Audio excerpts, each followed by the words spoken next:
Alors, bien-aimé, dis à ton frère l'onction du Saint-Esprit. L'onction du Saint-Esprit. Aujourd'hui, c'est la dimension de l'onction du Saint-Esprit. Des dimensions de l'onction du Saint-Esprit. Dimension de l'onction du Saint-Esprit. Alors, bien-aimé, voyez-vous, dans l'Ancien Testament, la présence de Dieu était enfermée dans la tente de la rencontre. Amen. Plus précisément, dans le lieu très saint. Ça veut dire que le Saint-Esprit, dans l'Ancien Testament, n'agissait pas dans la vie de tous les hommes. Amen. Le Saint-Esprit venait sur certaines personnes, sur certaines élites, pour les aider à accomplir certaines missions. Et ces personnes, c'était uniquement des rois, des prophètes et des prêtres. Et vous voyez aujourd'hui, l'Église Notre Mère nous a fait visiter la lecture de Samuel, où on va poindre le roi David. Et vous allez voir, David, dans l'Ancien Testament, après Melchisédek, est la seule personne qui a bénéficié de la triple onction. Dis à ton frère, triple onction. Triple onction. Il était prêtre, prophète et roi. Amen. Mais à partir de Jésus, bien aimé, dis à ton frère, les choses ont changé. Parce que lorsque Jésus meurt sur la croix, bien aimé, le Père va désormais envoyer la promesse qui a été faite à ses enfants. Et cette promesse, c'est la promesse du Saint-Esprit. Dis à ton frère, Saint-Esprit. Saint-Esprit. Dès lors, tous les baptisés vont bénéficier de cette grâce exceptionnelle qu'est l'onction du Saint-Esprit. Donc des acclamations au Seigneur. Alléluia. Alors, bien, vous voyez, l'onction, c'est un revêtement de puissance que le Saint-Esprit nous donne pour accomplir la mission du royaume et impacter le monde. Amen. Bien aimé, vous devez le savoir. L'onction du Saint-Esprit est comprise à plusieurs niveaux. Le niveau intérieur et le niveau extérieur. C'est-à-dire qu'on peut ramener l'onction du Saint-Esprit à deux grandes dimensions. La dimension intérieure et la dimension extérieure. Je vais demander à ma sœur de nous lire 1 Jean chapitre 2, verset 27. Quant à vous, l'onction que vous avez reçue de lui demeure en vous. Quant à vous, l'onction que vous avez reçue de lui demeure en vous. Dites Amen. Amen. Merci. Bien aimé, je vous ai fait comprendre quelque chose. C'est que lors de notre baptême sacramentel, nous recevons le Saint-Esprit en nous. Amen. Pendant le baptême du Saint-Esprit, on reçoit le Saint-Esprit sur nous. Et lors du baptême sacramentel, le Saint-Esprit vient demeurer en nous. Voilà pourquoi l'apôtre Jean va dire: l'onction que vous avez reçue de lui demeure en vous. L'onction que vous avez reçue de Dieu demeure en vous. Bien aimé, pendant le baptême du Saint-Esprit, nous avons le Saint-Esprit sur nous, mais pendant le baptême sacramentel, l'onction du Saint-Esprit vient à nous. Est-ce qu'un baptisé est joyeux d'avoir l'onction du Saint-Esprit en lui? Mais pendant la pratique de Dieu.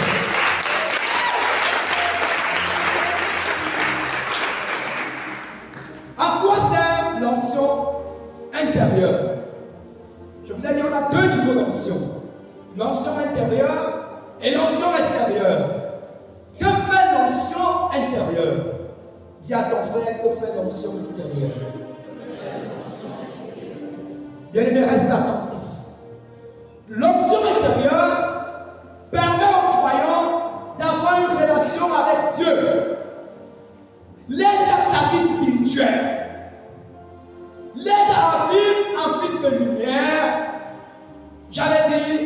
nous aide à marcher dans l'esprit. Bien-aimés, l'onction intérieure nous aide à marcher dans l'esprit, à vivre dans l'esprit. Je vais demander à la salle de continuer la lecture.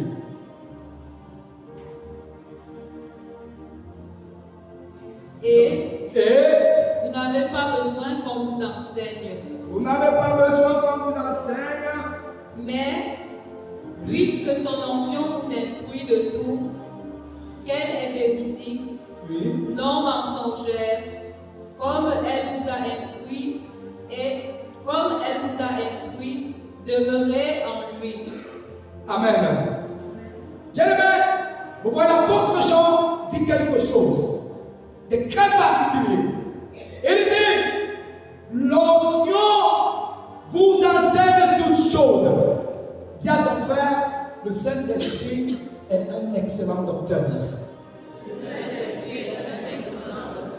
Parce que c'est lui qui nous enseigne toutes choses. L'onction intérieure nous enseigne les choses du royaume des cieux. Les mystères du royaume des cieux.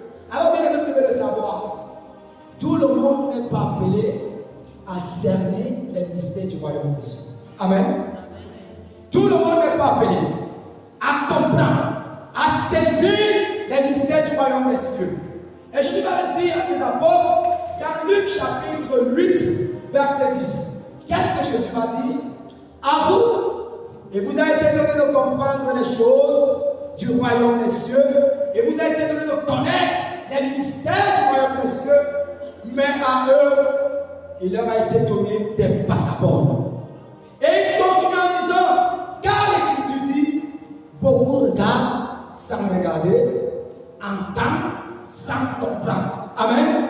Alors, mon frère, ma soeur, tu dois savoir que les choses du royaume des cieux ne sont pas révélées à tout le monde. Et je vais continuer. Dans Jean chapitre 16, verset 13, il va dire ceci.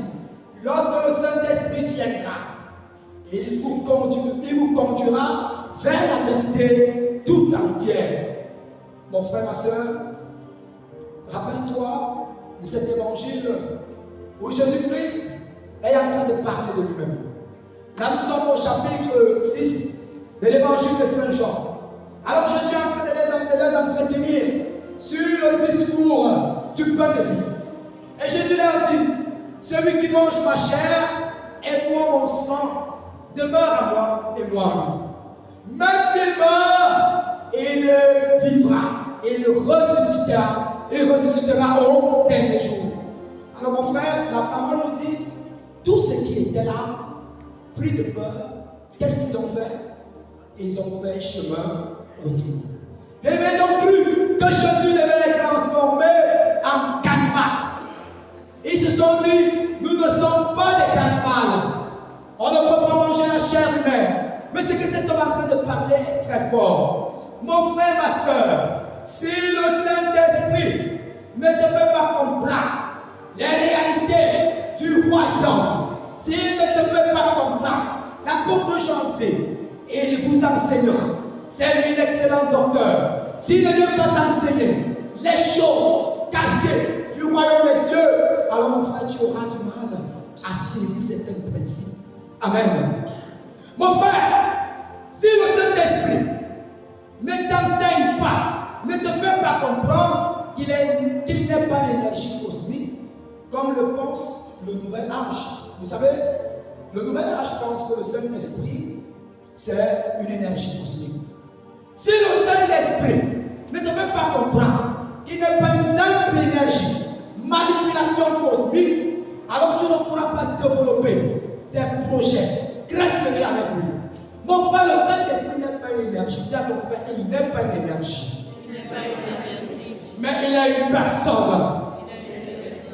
Alors un jour, le frère Jean-Pierre a dit, ils étaient en prière. Lors, n'est-ce pas, d'une rencontre d'évangélisation. Et pendant qu'ils étaient en train de prier, c'était la pause.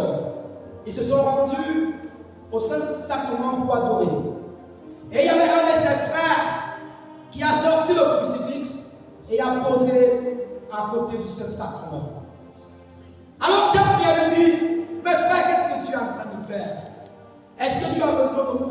crucifix a contenu ce sacrement. Et vous connaissez sa réponse? Il dit au frère Jean-Pierre, je recharge ma croix en énergie cosmique. Alléluia. Il dit bien, je recharge mon crucifix en énergie cosmique. Et le frère Jean-Pierre s'écrit, non mon frère, ici il y a plein d'énergie. Il s'agit d'une personne. Le Saint-Esprit n'est pas l'énergie. En réalité, le frère avait reçu des enseignements auparavant. On lui avait fait comprendre, avant d'entrer dans le renouveau, que le Saint-Esprit était l'énergie cosmique. Dis à ton frère, c'est faux. Et cela nous arrive très souvent. Beaucoup de personnes aiment faire bénir les images plusieurs fois. Les chapelets. Donc vraiment, la bénédiction que le prêtre a impartie dans ce bon chapelet. Je ne crois pas que cette bénédiction repose sur ce chapelet. Il faut que je vois maintenant mon père évêque, mon frère, ma soeur. Lorsque le Saint-Esprit a déjà sanctifié, c'est une fois pour toutes. Il n'y a pas de bénédiction puissante, il n'y a pas de bénédiction moins puissante. Celui qui paye, c'est le Père qui est Esprit Saint. Et laissez-moi vous dire, lorsque vous avancez devant un crucifix et que vous êtes en train de prier, et c'est ce qu'a vécu la Sainte Brigitte, celle qui a reçu les 15 horizons, le Saint-Esprit s'est manifesté à elle au travers du crucifix. Mon frère, ma soeur, la puissance du Saint-Esprit repose sur chaque crucifix qui avait déjà été béni par un prêtre, sur un chapelet qui avait déjà été béni par un diacre. Ne pense pas que parce que c'est le Père diacre qui a béni, que la bénédiction qui est sur son chapelet n'est pas une bénédiction puissante. La même bénédiction qui a été donnée par le pape et par le Père diacre demeure dans ton chapelet. Mon frère, il n'y a pas de différence entre les bénédictions parce que la bénédiction vient du Père, du Fils et du Saint-Esprit et non d'un homme. Amen. L'homme n'est que le canal. Alors le frère Jean-Pierre lui dit, mon frère, on ne recharge pas la croix à l'énergie cosmique. Et il faut donner ta vie à Jésus. Le frère Jean-Pierre a dit, tu as besoin de conversion. Parce que tu penses que lorsque tu vas prendre le crucifix, en allant prier à nouveau sur un malade, il y aura une manifestation de puissance. Bien aimé, c'est la foi que tu émets quand tu es en train de prier. Grâce à la coopération avec la personne du Saint-Esprit qui fait en sorte que Dieu puisse agir et non ce que tu es en train d'utiliser. Ça me permet de vous rappeler que ce n'est pas le sacramental qui fait la guérison, qui donne la guérison. Ce n'est pas l'eau bénite, ce n'est pas le sel béni, l'huile d'olive qui vont te guérir. Mais c'est la foi que tu mets en utilisant ces sacramentaux. Amen. Donc mon frère, le Saint-Esprit n'est pas une énergie cosmique. Il faut que le Saint-Esprit te fasse comprendre cela. Il est une personne. Mon frère, si le Saint-Esprit ne te fait pas comprendre que Jésus-Christ agit dans sa parole et que le nom de Jésus fait trembler l'enfer, tu vas utiliser le nom de Jésus comme un mantra. Dis à ton frère, le nom de Jésus n'est pas un mantra. Le nom de Jésus n'est pas un mantra. Qu'est-ce qu'un mantra? Un mantra, c'est une formule magique qui nous aide à entrer en relation avec certaines divinités, avec certains esprits. Mon frère, ma soeur, lorsque tu dis Jésus, ce n'est pas la façon de dire Jésus qui importe, mais c'est comment est-ce que tu appelles le nom de Jésus. En baptisant avec moi, j'allais te dire que l'appellation du nom de Jésus dépend de celui qui dit Jésus. Dis Amen. Amen. Tout le monde dit Jésus, Jésus, mais parfois nous voyons souvent des personnes qu'en appelant le nom de Jésus, en appelant le nom de Jésus, le démon les frappe, le démon les flagelle. C'est ce qui s'est passé dans l'acte des apôtres. Est-ce que vous connaissez cette histoire? C'est l'histoire de qui? Le fils de qui? Sheva. Il y a des baptisés ici. Je dis, il y a des baptisés ici. Qu'est-ce qui s'est passé dans le livre des actes des apôtres? Voilà un bonhomme qui voit qui est en train de chasser les démons. Il va voir qui? Il voit qui? Oui. Et maintenant, il décide d'aller faire comme lui. Et qu'est-ce que le démon va leur dire?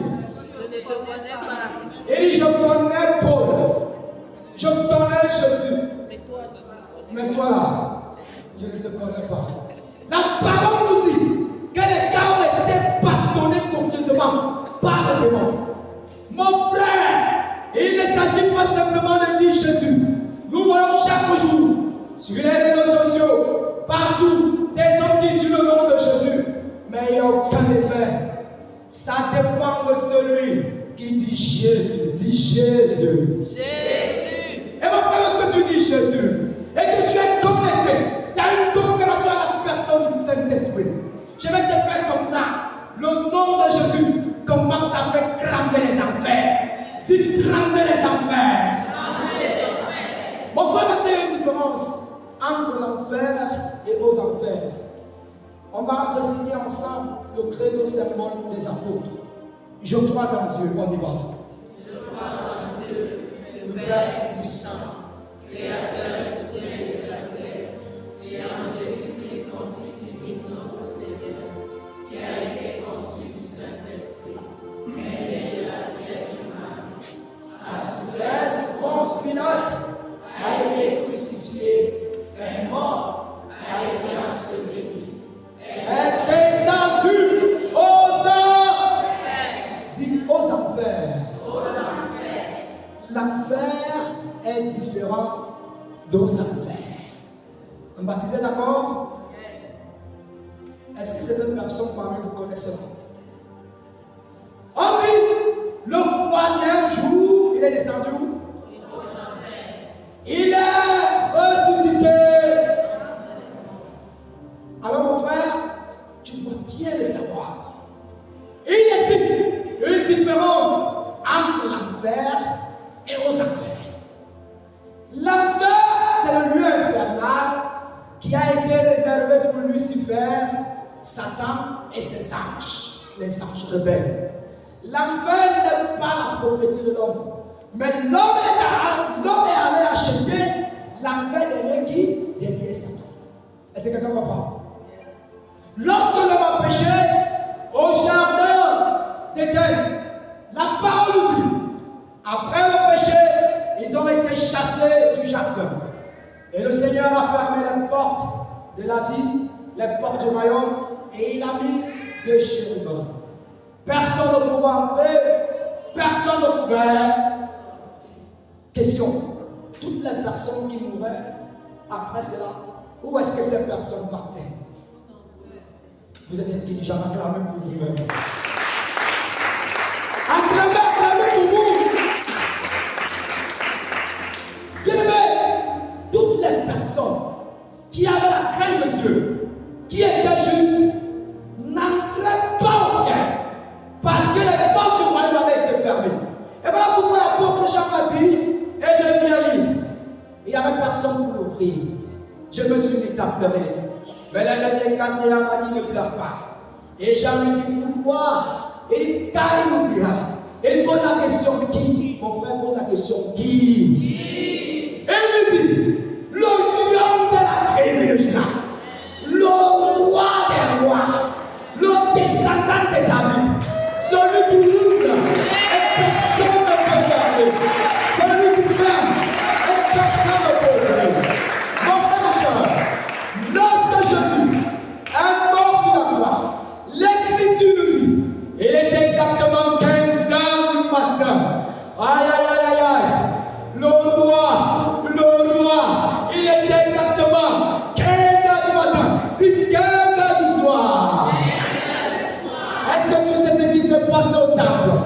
L'Écriture dit, alors qu'il a poussé le dernier soupir, les rideaux, je pensais qu'un baptiste a acclamé, les rideaux du temple se sont déchirés un peu, se sont partis un peu. Et bien aimé, ça symbolisait l'ouverture des portes du royaume des cieux. Et pourquoi je vous le dis? Aujourd'hui,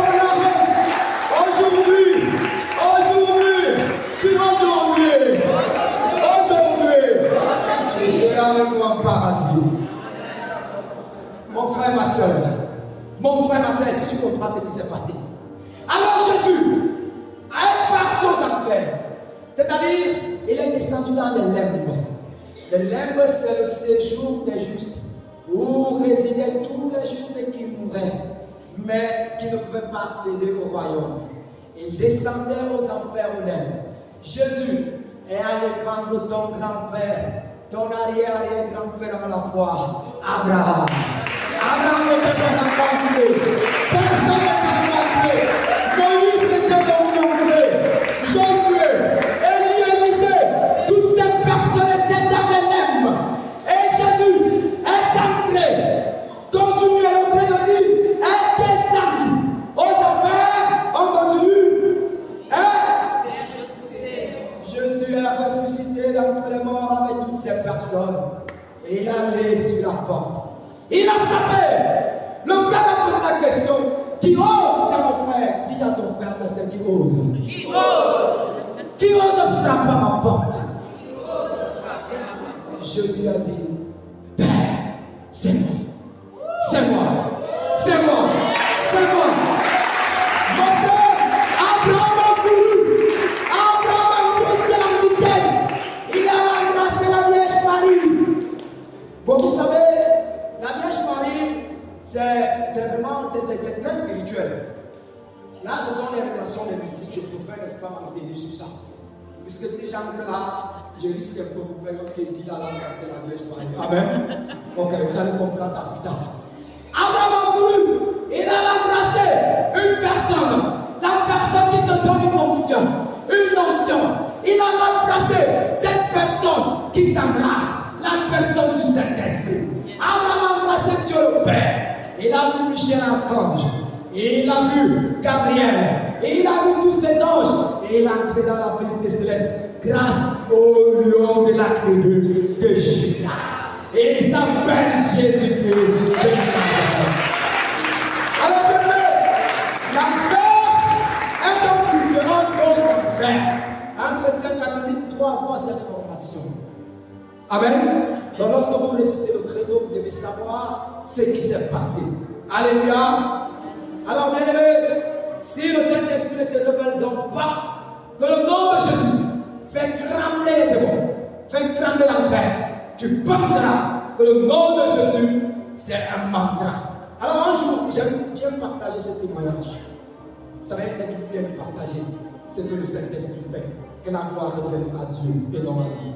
Le psalmiste dit dans le psaume 115, non pas à nous, Seigneur, non pas à nous, Seigneur, non pas à nous, Seigneur, la gloire, mais en ton nom, donne toute la gloire. Donnons la gloire au Seigneur par les acclamations. Alors, je prie de méditer mon sang rosaire. Alors, je sors de chez moi. Voilà un petit prophète qui ose s'hasarder avec une onction divinatoire ou divinatrice, une onction magnifique. Et ce petit prophète veut, n'est-ce pas, me dire les choses dans ma vie. Il va prophétiser.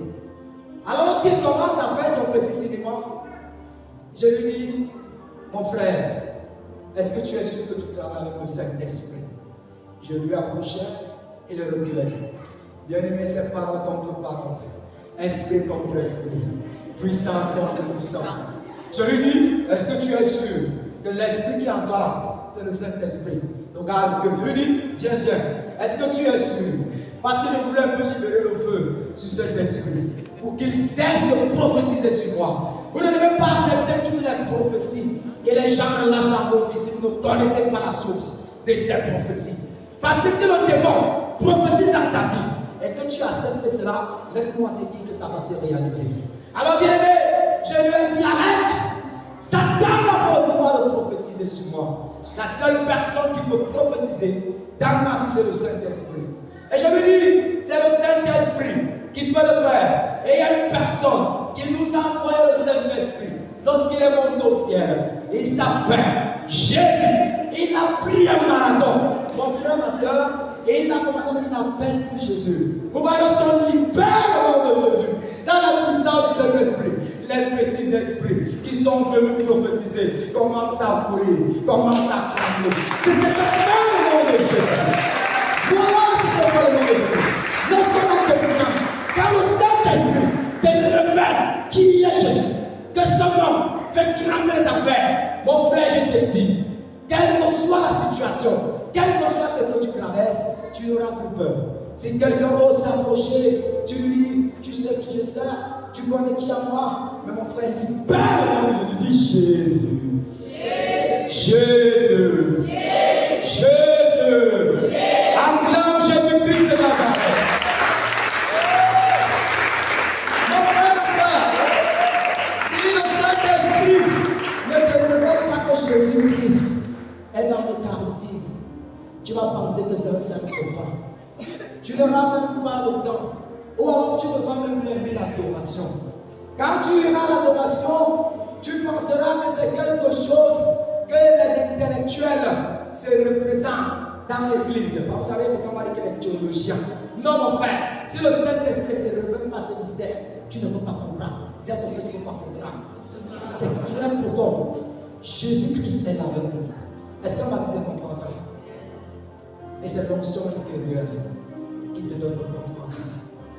C'est l'onction intérieure qui te donne de comprendre et d'avoir la certitude que lorsque tu viens à l'église, lorsque le Saint-Sacrement est posé, Jésus est là.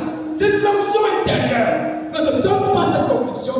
Tu vas faire, n'est-ce pas, le tour des allers-retours au Saint-Sacrement, te posant les questions. Depuis même que j'adore là, on dit que Jésus est là. Qu'est-ce qui a changé dans ma vie? Mon frère, Malachie m'a dit, il est le solennel de justice qui apporte les guérisons dans ses rayons. Bien-aimé, lorsque tu viens à Jésus, les rayons sortent de lui. L'Écriture dit, partout il passait, son ombre et ses rayons guérissaient les malades. Mon frère, ma soeur, il faut que l'onction intérieure t'enseigne cela, te fasse comprendre que ça, ce n'est pas un mythe. Dis à ton frère, ce n'est pas un mythe. C'est une réalité. Ce n'est pas un simple plan comme tu vois avec tes yeux physiques. Mon frère, c'est Jésus. Regarde-le, dis Jésus, je t'aime. Dis Jésus, je t'adore. Jésus, tu es mon tout. Jésus, tu es mon tout. Je voudrais tenter. Chante cela avec foi. Car il est là au milieu de nous. Jésus, nous croyons que tu es là. Jésus. Oh, Rabbi, Sharai Koloke. Oh, Jésus, tu es là. Tu es là, Jésus. Oh, les Rabbi, esclave,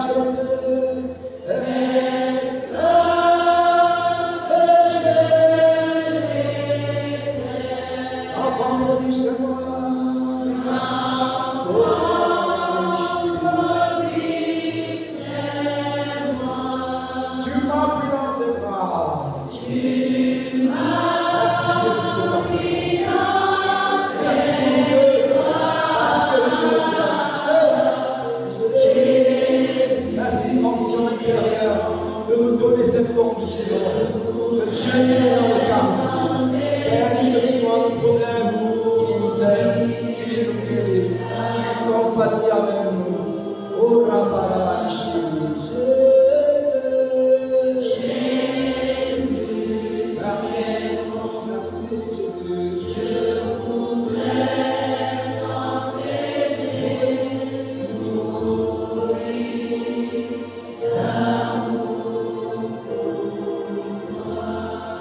L'Église catholique, on est béni, mes frères. Si vous pouvez comprendre ce qui se passe, si vous pouvez comprendre, je prie que l'onction intérieure qui en vous fasse découvrir et accéder à cette connaissance de Jésus Eucharistique. Et il va dire, Père, je te bénis parce que ce que tu as caché aux savants et aux puissants de ce monde, tu l'as révélé au tout petit. Mon frère, si tu n'es pas petit, tu ne peux pas comprendre ce mystère. Mais je te dis, quand tu es malade, quand tu es désespéré, quand tu veux pleurer, viens pleurer ici. Il est là. Viens lui donner tous tes soucis. Ne sois pas stoïque. Quand tu as des problèmes, pleure. Jésus est là. Est-ce que tu comprends ce que je te dis, mon frère? C'est l'onction intérieure qui peut t'amener dans cette profondeur. Mon frère, ne sois pas stoïque quand tu as mal. Viens ici, pleure. Jésus-Christ est là. Jésus-Christ est là. Jésus-Christ est présent au milieu de nous. pendant que nous sommes en train de l'adorer, le Saint-Esprit, l'onction intérieure, qui nous amène dans une dimension, nous fait comprendre qu'il est là et qu'il nous aime. Et nous fait comprendre que son cœur a été transpercé et qu'il te guérit par le sang qui jaillisse de ce cœur, qui te libère par ses saints. Mon frère, est-ce que tu comprends ça? Je suis en train de parler à un baptisé qui vraiment veut découvrir, veut expérimenter cette chose. Il faut que l'onction intérieure t'enseigne cette réalité. Si le Saint-Esprit ne te fait pas comprendre que la glossonalie ou le parlant en langue, c'est une manifestation du Saint-Esprit, tu penseras que c'est une manifestation venant, n'est-ce pas, des troubles psychologiques. Comme le disent certains psychologues, lorsqu'on prie en langue, c'est parce que tu as déjà une dème. Dis à ton frère, tu as une dème. C'est ce que disent les psychologues. Que les gens là, quand ils commencent à c'est parce qu'ils ont des troubles. Et ce sont ces troubles qui créent, n'est-ce pas, une pathologie cérébrale qui les amène à danser. Mon frère, si le Saint-Esprit, l'onction intérieure, ne te fait pas comprendre que la glossonalie ou le parlant là, c'est une manifestation du Saint-Esprit, tu ne peux pas comprendre cette réalité. Si le Saint-Esprit ne te fait pas comprendre que c'est lui qui a fait d'agir, alors mon frère, tu vas continuer à te moquer des charismatiques. Il y a beaucoup de chrétiens catholiques, quand ils viennent prier avec nous ici, les chrétiens dimanche, qu'est-ce qu'ils font là-bas? Ils disent qu'ils ne font pas, ils prient en langue. Ils ne sont même pas normaux, ça ne va pas dans la tête. Mon frère, si le Saint-Esprit ne te fait pas comprendre l'importance des dons charismatiques dans le ministère d'évangélisation, tu vas dire non, on n'a pas besoin des dons charismatiques, car l'enseignement de la parole seul suffit. Dis à ton frère, c'est faux. Parce que le ministère de Jésus reposait sur deux grandes choses. La parole dit qu'il prêchait la bonne nouvelle du royaume et il guérissait les malades. Mon frère Jésus exerçait les dons charismatiques. Et ces dons charismatiques permettent à ce qu'il puisse avoir un impact dans l'évangélisation. Si le Saint-Esprit ne te fait pas comprendre que tu as besoin d'être équipé, alors tu vas dire non, ça va, c'est la parole. Je prêche la parole, ça suffit. Ça veut dire que tu n'as encore rien compris. Tu n'as même pas saisi l'enseignement de Jésus. Mon frère, le pape Jean-Paul II disait, l'Église a deux fonctions majeures. Il y a la fonction hiérarchique et il y a la fonction charismatique. Mon frère, tu dois entrer dans la dimension charismatique. Pour que l'évangélisation puisse porter du fruit et qu'il y ait une impactation. Si tu n'es pas équipé, ton évangélisation sera une évangélisation limitée. Est-ce qu'un baptisé comprend ce que je suis en train de lui dire? Parce que Jésus prêchait, mais guérissait aussi les malades, ressuscitait les morts, il exerçait les dons charismatiques. Si le Saint-Esprit ne t'enseigne pas que ce n'est ni par ta force, ni par ta puissance que les choses vont changer, mais c'est que c'est grâce à son esprit, alors tu vas mener les combats à vain. Tu vas passer le temps à gêner, pensant que c'est le jeûne qui va, n'est-ce pas, te libérer. Et comme le Saint-Esprit te fasse comprendre que ce n'est ni pas ta puissance, ni pas ta force, mais c'est pas son esprit, que cette montagne, comme il a dit à son père, que c'est pas ton esprit, que cette montagne va se déplacer. Mon frère, c'est le Saint-Esprit qui va t'aider dans tes combats. Et quand l'onction intérieure te donne cette conviction, si l'onction intérieure ne te donne pas cette conviction, j'ai peur. Mon frère, tu risques de faire des nouvelles, tu risques d'aller de messe de malade en messe de malade, mais rien ne change. Tant que tu n'as pas encore compris, dis à ton frère, il faut comprendre cela. Il faut comprendre cela. C'est lui qui combat pour toi. C'est lui qui combat. Ce n'est pas toi. Et le combat avait déjà été gagné d'avance. Amen. Avant la fondation du monde, le combat avait déjà été gagné. Bien-aimé, on combat après le combat. Dis à ton frère, on combat après le combat. On combat après le combat. Celui qui a mené le combat, c'est Jésus-Christ. Yes. Aujourd'hui, son combat est arrivé au niveau dans le paroxysme. C'est-à-dire, il est mort, il est ressuscité. Alors tu es libre. Quel que soit ce que tu vis, l'on tu n'es pas enchaîné. Tu es libre, tu es guéri. Tu es délivré. Car Jésus-Christ a remporté le combat. Amen. Si le Saint-Esprit ne t'enseigne pas que c'est lui qui pourra te permettre de mieux prier, alors mon frère, tu auras des difficultés. Vous savez, seul le Saint-Esprit nous aide à mieux prier. Amen. L'onction intérieure. Paul va dire à Romains 8, 26 que lorsque nous ne parvenons plus à prier, le Saint-Esprit vient prier en nous par les gémissements et les pas. C'est le Saint-Esprit qui connaît ce dont tu as besoin et ce qui plaît au Père. Yes. Voilà pourquoi l'apôtre Paul dit que l'onction intérieure, c'est cette onction qui t'enseigne à prier le Seigneur. Amen. C'est l'onction intérieure qui t'enseigne à faire l'adoration. Bien que vous savez, l'adoration commence par l'action de grâce. Je vais vous dire quelque chose. Lorsque Dieu va envoyer Moïse en Égypte, qu'est-ce que Dieu va dire à Moïse? Va dire à Pharaon qu'il libère mon peuple afin qu'il me serve. Mon frère, vous savez pourquoi Dieu demande cela à Moïse? Vous savez pourquoi? Parce que Dieu est un Dieu jaloux. Il a constaté quelque chose, que son peuple était déjà attaché aux ressources de Pharaon.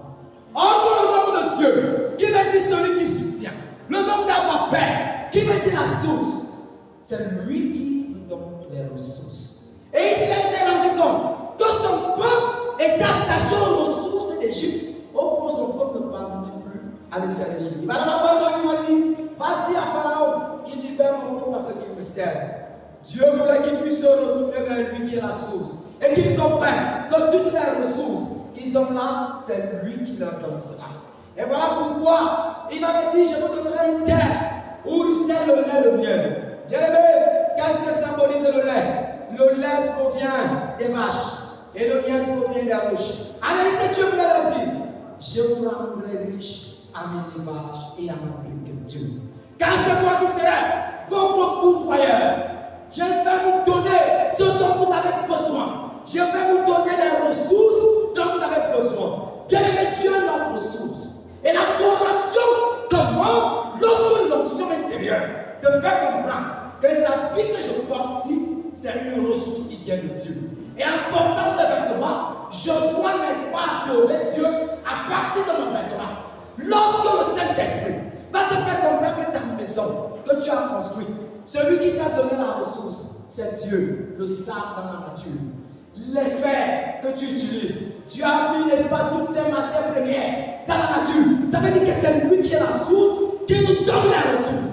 Et lorsque tu comprends cela, tu ne vas plus te vanter lorsque tu viens ici.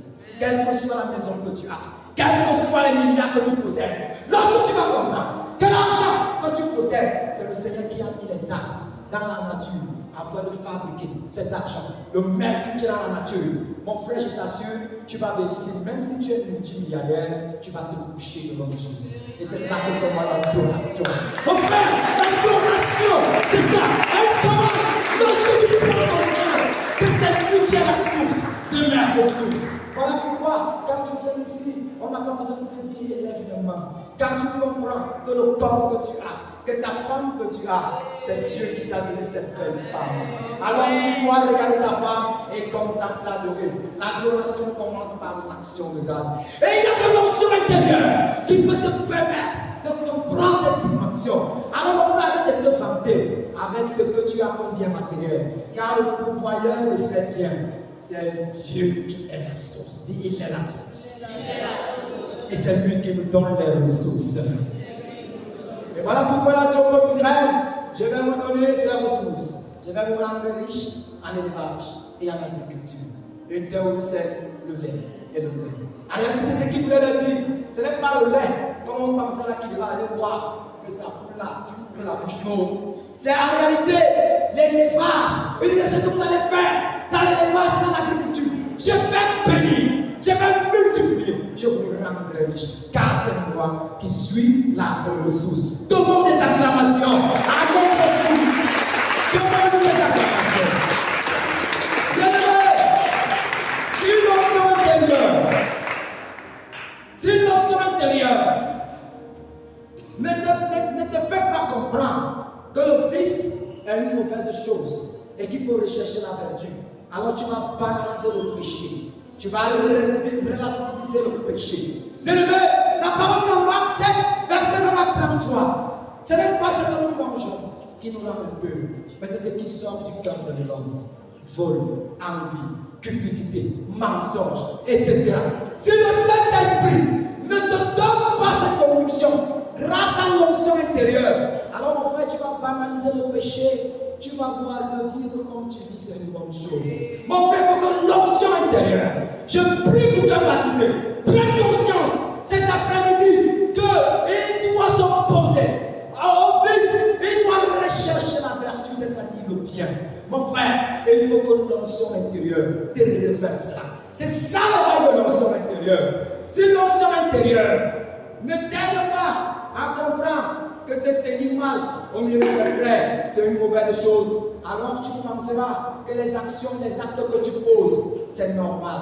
Mon frère, Pierre m'a dit, dans 1 Pierre chapitre 2, verset 12, il m'a dit, il y a une bonne conduite au milieu des païens. Mon frère, que veut dire avoir une bonne conduite au milieu des païens? C'est bien se comporter. Lorsque tu vois tes frères voler, tu décides de ne pas voler.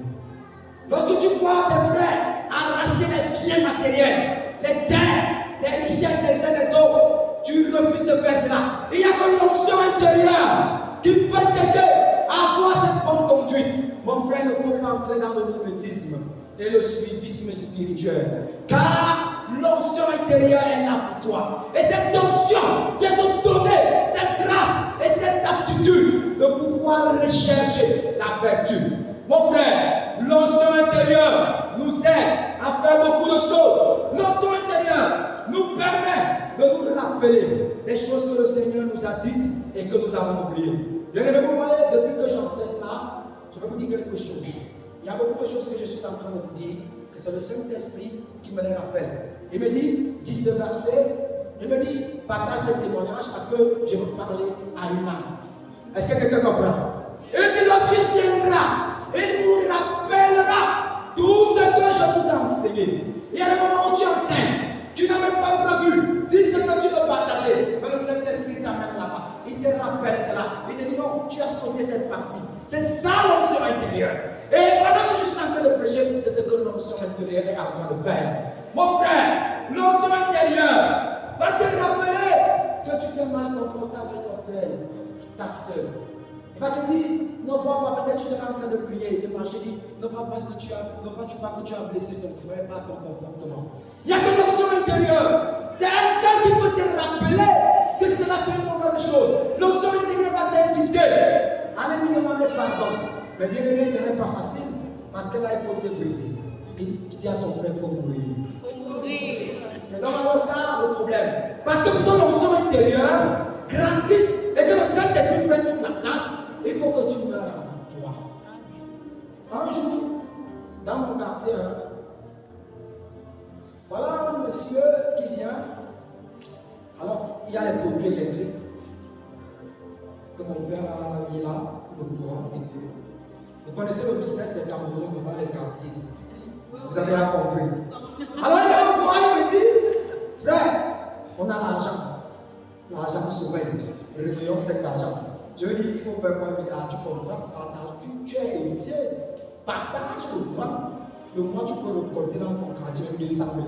Vous voyez, Pierre dit dans 1 Pierre 2, 27, l'onction intérieure m'a dit d'avoir une bonne conduite au milieu des frères. Je lui ai dit, frère, au nom de ma foi, je ne peux pas le faire. Il me dit, mais car tu es fou. Peut-être comment tout le monde a donné dans le petit non. Ma foi ne me permet pas de faire certaines choses. Mais c'est ça, quand tu as déjà rencontré le Seigneur, il y a des choses qu'on va te les proposer. L'onction intérieure va te dire, non, ne fais pas ça. Et j'ai refusé, vous savez ce qu'il a fait? Satan est entré en lui comme il est entré dans Judas. Lors du repas, il me dit, comme tu ne veux pas l'argent, moi je vais prendre ces photos et je vais me faire l'argent. Le gars qui te le prend, il est devenu le propriétaire dans tout le secteur. Où il est partout, il partageait. Ton gars va faire le 200 000. Il m'a dit que regarde, c'est pour toi. Moi je viens t'aider, tu me donnes ma part. Tu ne veux pas les doigts à Yaoundé. Alors, bien aimé, des mois plus tard, voilà, il y a qui fait la descente. Et Néo constate que des filles qui demandent pour le poteau pour se diriger dans certaines maisons du quartier, et Néo a trouvé, l'amende est tombée. 150 000. On a enlevé notre compteur. Bien aimé, vous voyez, avant comme tu dis à ton frère, ça a des conséquences. C'est ça qu'on va être hein. Il faut savoir qu'il y a la cour. Hein. 150 000 enlève le compteur, pourtant je n'ai rien pris. Au nom de ma foi, j'ai dit, je ne vole pas le courant des Néo et 10. Encore distribué. Ça, c'est la prison, je ne veux pas. Alors, mon frère, ma soeur, quand j'ai vu cela, ça vous mentir, nous sommes des humains. Quand quelque chose t'arrive, la première réaction, c'est que tu vas t'énerver. Nous ne sommes pas les esprits, nous sommes des humains. Ton corps va pleumer. Mais bien aimé, quand je l'ai regardé, il m'a vu penser que j'allais sauter sur lui comme une mètre de son. Mais mon frère, je ne l'ai pas fait. Il a commencé à m'estimer. Mais l'autre jour, samedi, c'était hier, non? Je rentre à la messe du matin. Pendant que je suis en train de descendre chez moi, qui je rencontre? C'est ce bonhomme. Et comme il savait déjà quand il me voit, vraiment ce gars, depuis qu'il a commis cela, depuis que j'ai fait cela, ce gars me dit. Alors on est obligé de payer les 150 000 pour avoir notre courant, notre compteur. Sinon, les ne donnait plus. Alors lorsque je descends, l'ancien intérieur me dit, tu vois, il faut lui dire bonjour. Et c'est ça, mais il faut descendre. Dis à ton frère descendre. Ce n'est pas facile. Mourir là n'est pas facile. Un gars a volé ton compteur. Dieu lui dit que, dis-lui bonjour. Donc Dieu sait que ça fait mal. Et je m'arrête. Je lui dis bonjour mon frère.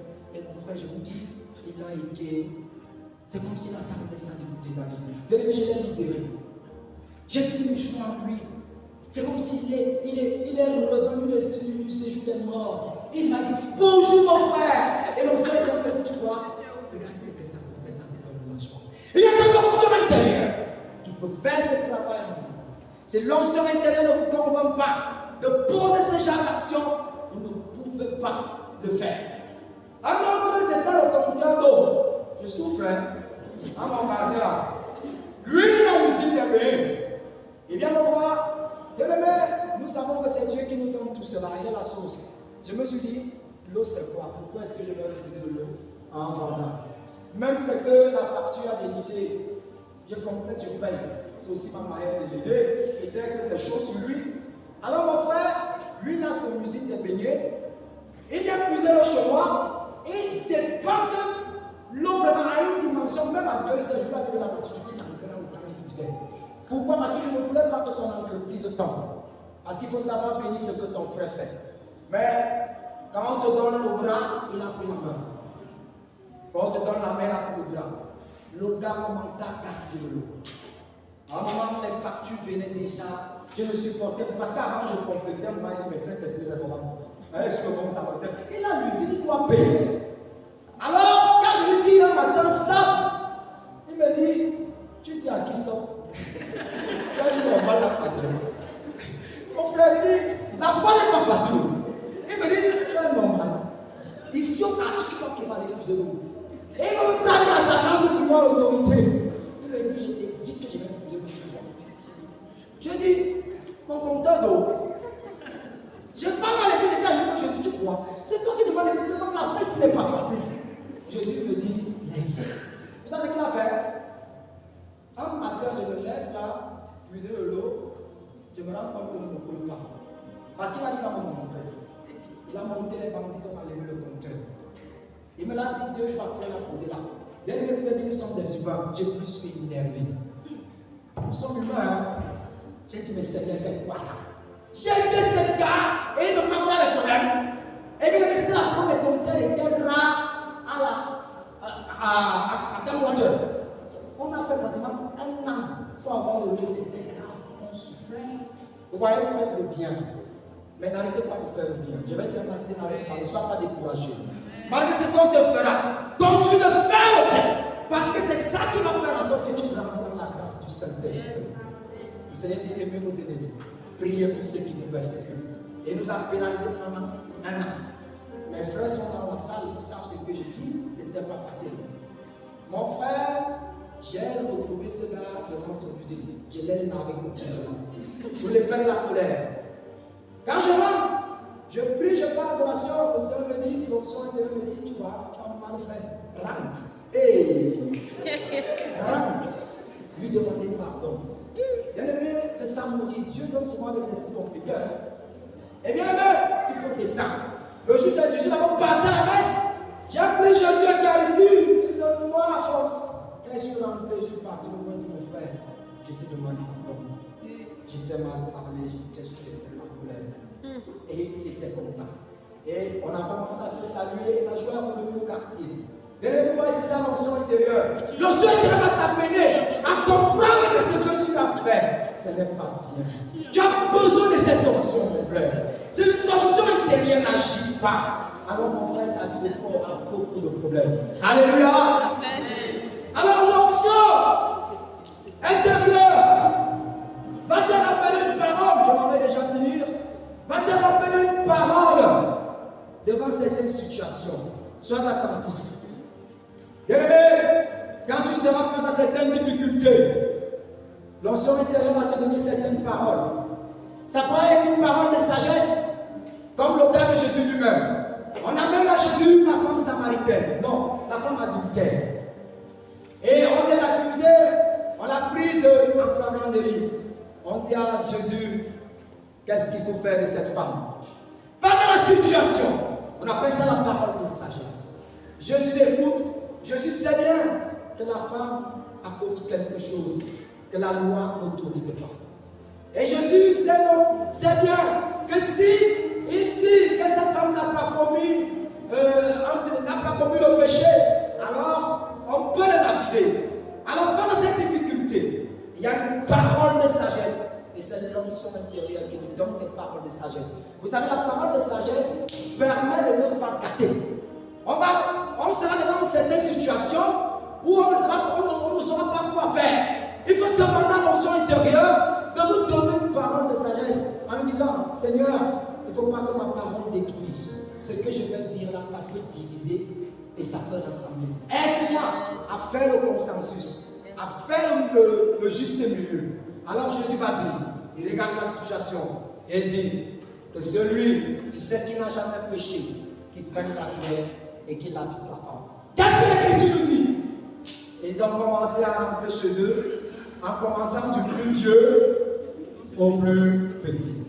On appelle ça la parole de sagesse. Et celui qui peut te donner les paroles de sagesse, quand tu es face à certaines situations compliquées, ne vous précipitez pas souvent. Vous avez besoin de l'onction intérieure. Il faut qu'il vous donne le discernement. Qu'est-ce que je vais dire ici? Ma parole peut détruire. Ma parole peut rassembler. Et c'est ce que Jésus a exercé. L'onction intérieure peut te donner de exercer une prophétie. Quand tu es dans certaines situations ou une parole de connaissance, ça c'est pour ceux qui exercent le charisme. Alors qu'est-ce que la prophétie? La prophétie, c'est une parole inspirée par le Saint-Esprit. Amen.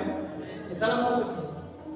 La parole de connaissance, c'est une parole que le Saint-Esprit te donne dans la vie d'un homme, c'est-à-dire que l'homme ne connaît ce qui s'est passé dans sa vie, ou alors ce qui est en train de se passer. Vous comprenez? Voilà la différence entre la prophétie et la parole de connaissance. Alors la parole de connaissance, c'est aussi une forme de prophétie. Voilà pourquoi il existe deux types de prophéties. On va appeler la prophétie objective et la prophétie subjective. La prophétie objective, c'est la première prophétie. La prophétie subjective, c'est la seconde prophétie. Alors la prophétie objective, c'est ce que nous donne la parole de Dieu. C'est-à-dire que Dieu nous parle au travers de sa parole, la Bible.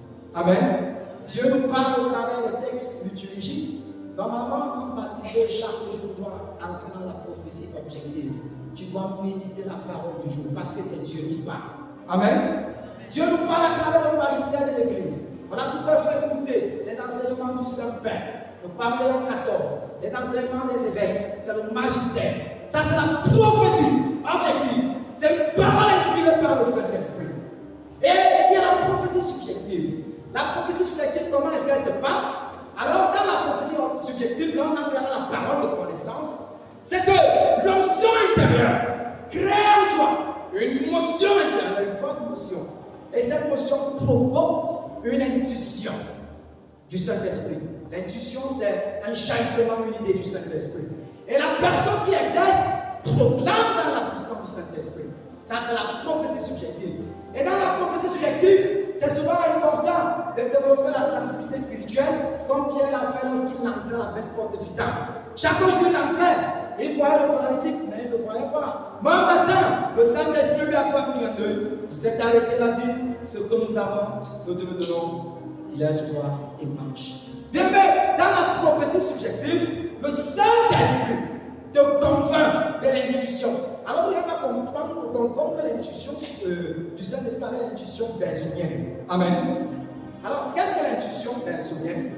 L'intuition dans les personnes, c'est le fait d'accéder à l'intérieur d'une chose pour coïncider avec cette chose afin de dire ce qu'elle a d'unique et d'inestimable.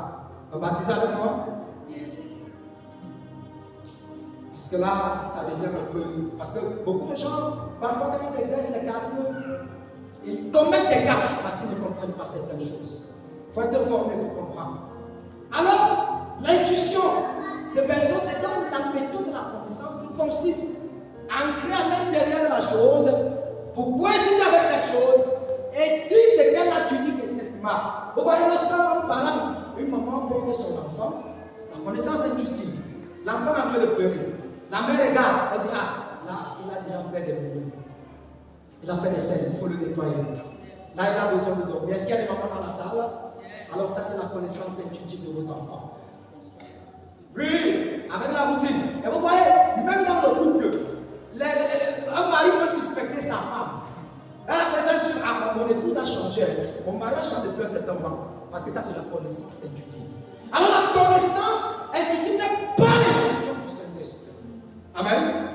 C'est un autre thème, mais je pourrais un peu préciser dessus le passage. Amen. Alors, mon frère, un jour, je vais rencontrer un frère, il vient ici à la prière. Il me dit, frère, je vais te rencontrer. Il faut qu'on fasse des doutes. On venait de commencer la prière. La fois là, je lui ai dit, comme il pleuvait, on se retrouve aux appartements de l'ancien Moulin à Béfouda. Et moi, j'étais en prière, je l'attendais. Et lorsque mon frère tient, Saint-Esprit met une prophétie dans mon cœur. Parce que j'étais en train de prier, je lui ai dit, mais Saint-Esprit, qu'est-ce qu'il veut? Moi, je ne sais pas ce qu'il veut dire. Il me dit, dis-lui qu'il n'est pas de Dieu, qu'il n'est pas peur du mariage et qu'il parte à nous. Quand le frère est venu, je lui dis, mon frère va te marier. Le Saint-Esprit demande que tu as une maladie. C'est même ce que je voulais savoir. On donne des acclamations au Seigneur. Bien-aimé, continuez. Donc, la même année, après 4 mois, mon frère s'est marié, il est venu à l'église. Vous voyez? C'est ça.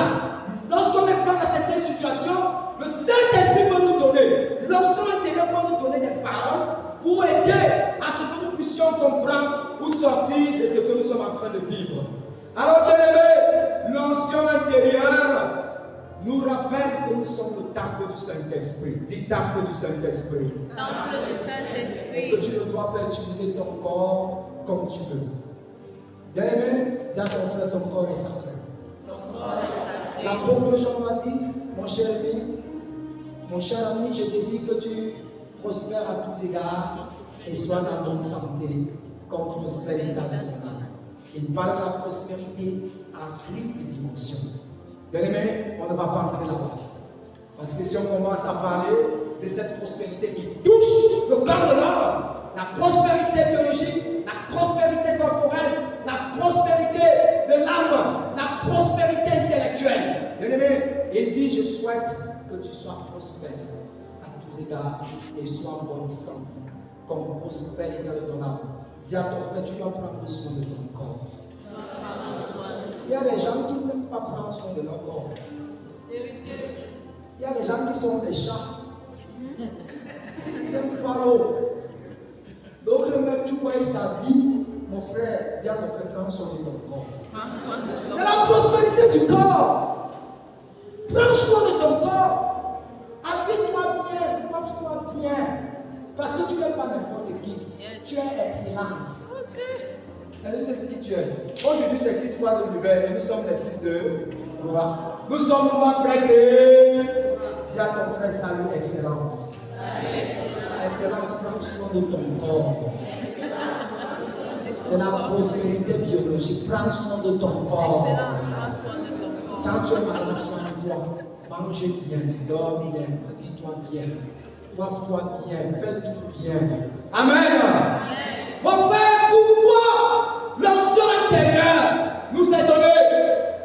L'onction intérieure nous est donnée et nous aide à une seule chose. Elle a pour but de nous faire vivre la vie de sanctification. Amen. C'est ça le but de l'onction intérieure. L'onction intérieure nous aide à mener une vie de sanctification et de consécration. Dis à ton frère sanctification et consécration. Sanctification et consécration. Parce que Vatican te dit le but ultime, la vocation ultime de tout baptisé, que tu sois laïc, que tu sois prêtre, que tu sois marié, c'est d'être saint comme notre Père Céleste. C'est donc ça le but de l'onction intérieure. Je veux donc que tu te lèves et que tu remercies le Seigneur pour cette onction intérieure. Je veux que tu te lèves et que tu lui dises merci parce qu'il t'a donné quelque chose.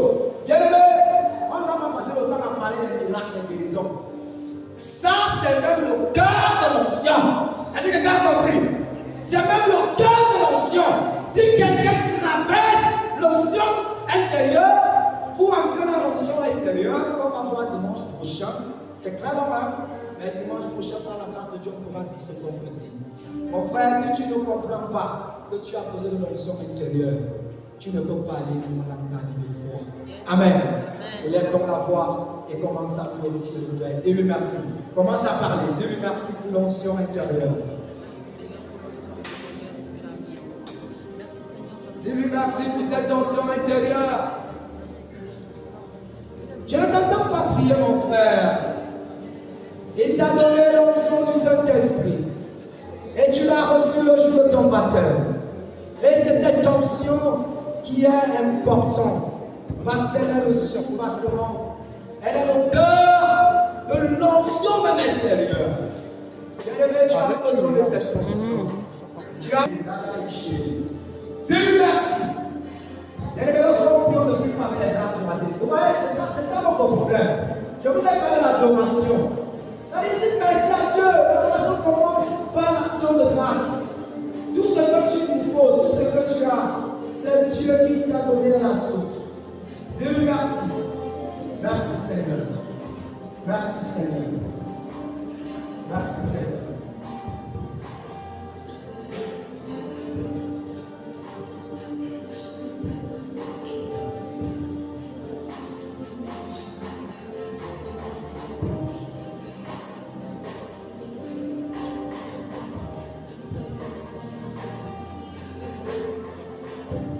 Que ta présence en moi devienne guérisseur, que ta présence en moi devienne papa.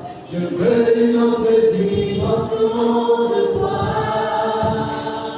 Que quelqu'un dise que ta présence est. Que ta présence en moi devienne réelle, que ta présence en moi devienne papa. Je veux une autre dimension de toi.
Alors bien aimé, je vous ai dit, le but de l'onction intérieure, c'est que nous menons une vie de consécration et de sanctification pour devenir des saints.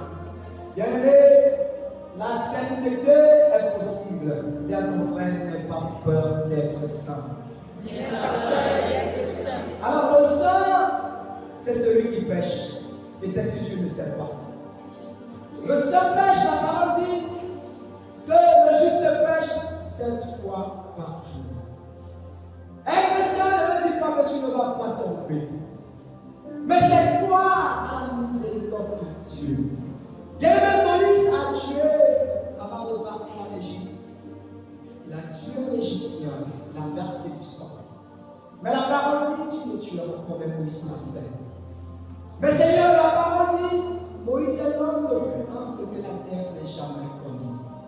Bien aimé David a envoyé son serviteur plus riche pour défendre la scène pendant la guerre pour qu'il meure afin de prendre son épouse.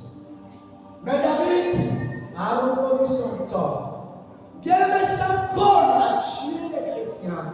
Je vais te dire, toi qui l'as rassemblé, quel que soit ce que tu as fait, Dieu ne te condamne pas. Tu es saint. Dis je suis saint. Mais le Seigneur te dit, toi ma miséricorde. Seule ma miséricorde peut te justifier. Mon frère, ma soeur, Dieu ne regarde pas la lourdeur de ton péché.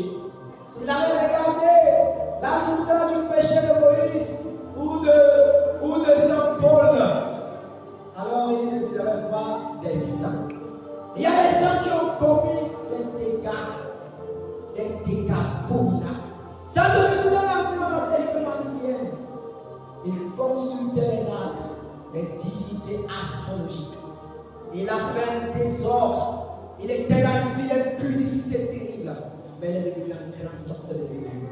Je vais te dire que la situation dans laquelle tu es ne te condamne pas. Mais le Seigneur te tend la main ce soir. Et il dit, je veux que tu sois saint. Je veux que tu sois sainte. Quitte ta situation et je te donne ma grâce.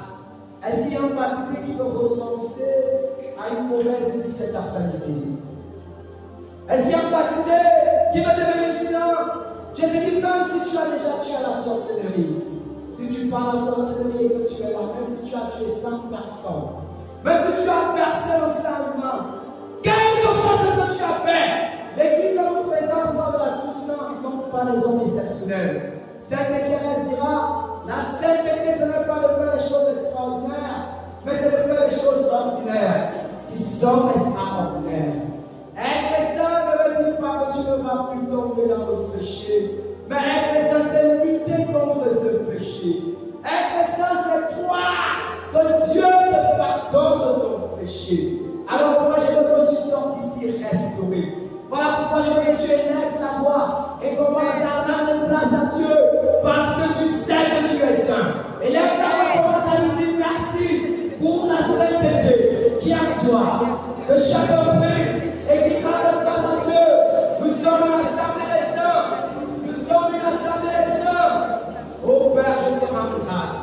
Parce que je sais que je suis saint. Je ne suis pas n'importe qui. Je sais que j'ai l'Esprit de Saint-Esprit en moi. Quelles que soient mes erreurs du passé, mes fautes, au nom de Jésus, Père, tu me regardes. Parce que le sang de Jésus me justifie. Oh Père, nous sommes aujourd'hui en train de t'adorer en Jésus, car nous croyons à ta miséricorde. Je proclame que je suis saint. Je proclame que je suis pas de toi. Je suis saint. Je suis saint. Je suis saint. Je suis saint.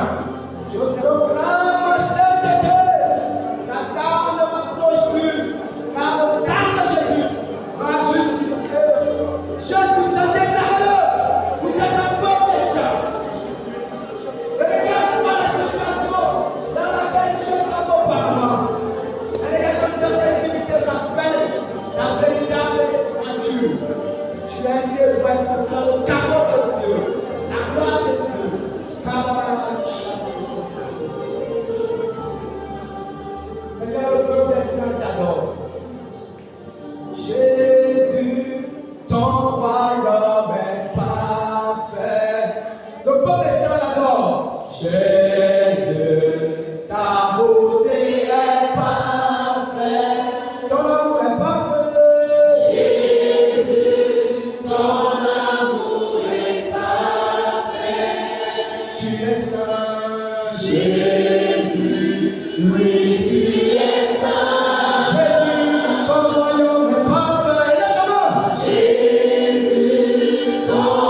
semaine au nom de Jésus. Et ceux qui attendent des contrats, qu'ils reçoivent des coups de fil demain matin au nom de Jésus. Que ceux qui veulent voyager et qui ont entrepris un démarche dont les passeports sont bloqués, les visas, que la puissance du Saint-Esprit libère les visas au nom de Jésus. Et ceux qui sont malades, je vois la main de Dieu qui est en train de s'étendre dans l'assemblée. Et elle descend pour vous toucher. Recevez votre guérison au nom de Jésus. Que ceux qui ont des difficultés quelconques et qui ne parviennent pas à se décanter, dans la présence de l'onction du Saint-Esprit, que les choses commencent à changer maintenant. Au nom de Jésus-Christ. Que ceux qui veulent se marier et qui sont tenus par les portes de Satan, que l'onction qui brise toujours, brise ce jour, qui empêche à ce monde de s'accéder avant le sacrement de mariage chrétien au nom de Jésus. Amen.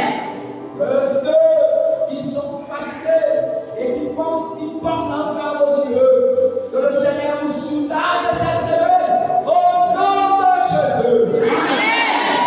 Il y a une personne qui va vivre une opération, je ne sais pas quand, mais je prie pour que l'onction du Saint-Esprit te guérisse de ce dont tu dois être opéré et que tu ressors de ce bloc opératoire, idem et en bonne santé. Au nom de Jésus-Christ. Amen. Et ceux qui ont mal au nerf, qui ont le rhumatisme, qui ont mal au dos, qui ont mal au rein, ceux qui ne parviennent pas à enfanter, qui ne parviennent pas à procréer, que la puissance de Dieu brise toute forteresse qui vous empêche d'accéder dans la grâce des enfants de Dieu, celle de porter dans votre sein en fruitif des enfants de Dieu.